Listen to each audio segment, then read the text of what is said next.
Le projet se fera correctement. On ne bâclera pas le projet là. Je le redis ici encore, Simandou, c'est un bijou pour nous. On va parler du projet majeur, qui est le projet Simandou, une mine de fer à ciel ouvert dans le sud-est de la Guinée, dans une chaîne de montagnes. Capacité potentielle 100 millions de tonnes par an, c'est ça? Chaque tonne de minerai extrait est une brique dans la construction de notre avenir. Chaque kilomètre de rail posé est un pas de plus vers notre destinée. Et regardez, il suffit d'aller sur le bord de cette route pour voir du fer, du minerai de fer en haute teneur. Le mont Simandou, pour avoir une idée précise, voilà. Alors, c'est des réserves estimées à 8 milliards de tonnes de minerai de fer. On parle de dizaines de milliers d'emplois qui seront créés.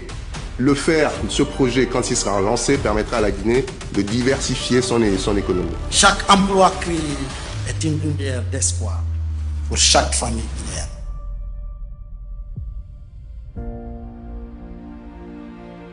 En réalité, nous avons fait un programme stratégique par des choix pragmatiques en ligne avec les réalités de notre pays.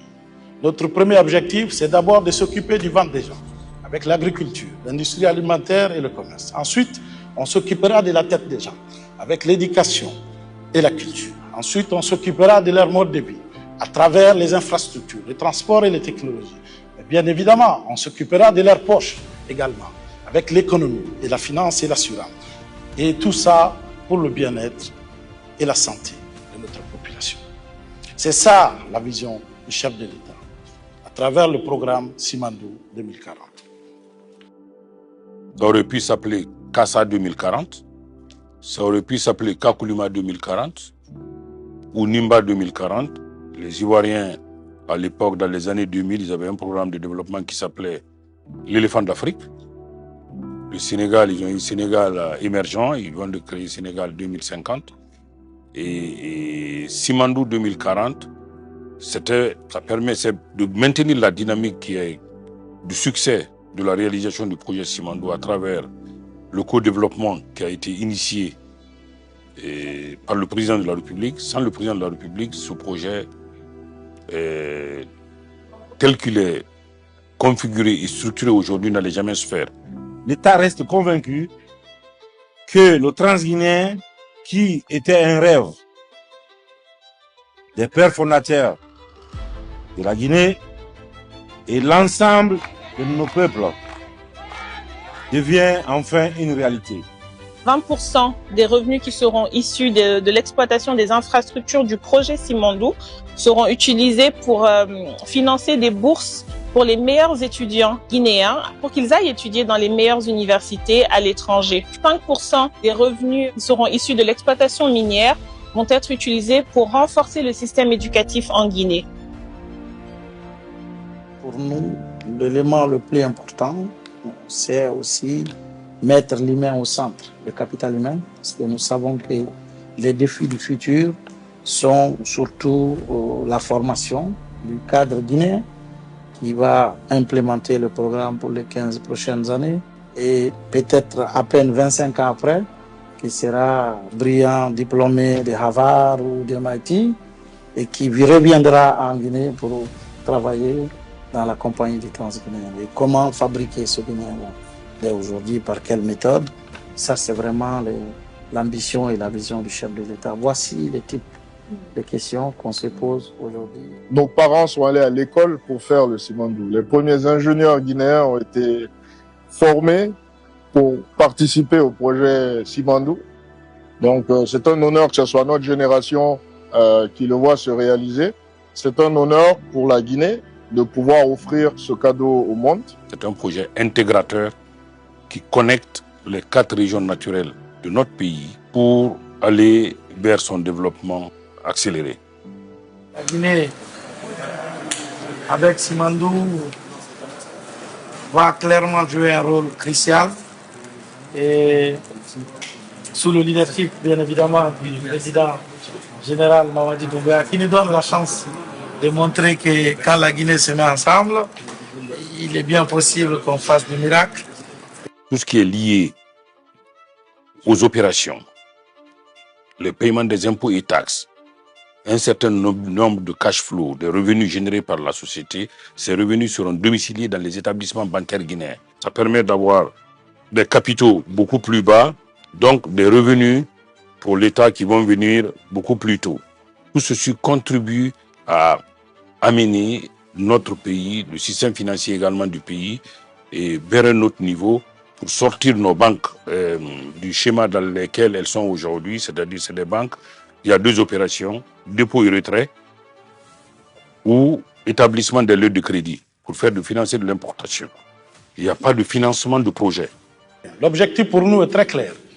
Les revenus essentiellement issus de Simandou seront en grande partie placés dans un fonds qui nous permettra de pouvoir l'utiliser pour aller chercher l'argent moins cher sur le marché des capitaux, mais aussi servir de collatéral pour aller aussi garantir des prêts.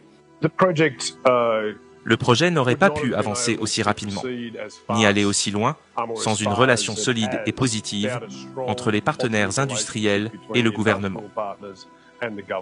Cette relation a donc pris du temps à se développer, mais nous entretenons une coopération très étroite avec le gouvernement guinéen.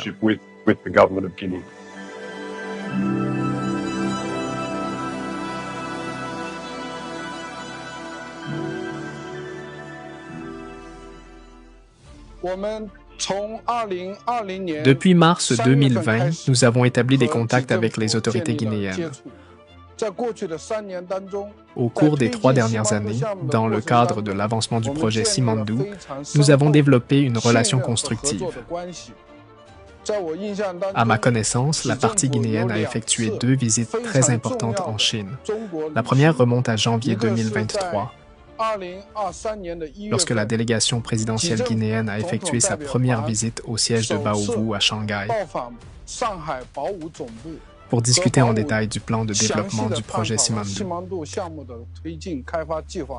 La seconde a eu lieu en septembre 2024, lorsque Son Excellence Monsieur le Président Mamadi Doumbouya lui-même a dirigé une délégation à Pékin pour participer au Forum sur la coopération sino-africaine FOCAC, une visite qui s'est soldée par un immense succès, injectant de la confiance et de la détermination dans notre coopération sur le projet.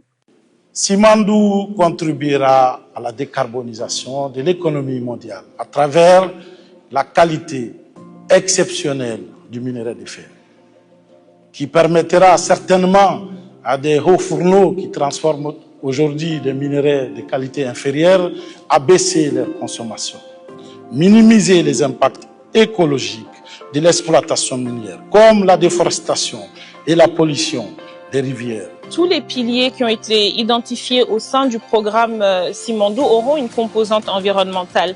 Donc, lorsqu'on parle des infrastructures, par exemple, il s'agit de construire des infrastructures qui sont durables, qui sont résilientes. Ça prend en compte l'équilibre entre le développement économique, mais également la préservation de notre environnement, de nos écosystèmes et la protection des communautés. C'est un des projets les plus ambitieux d'Afrique.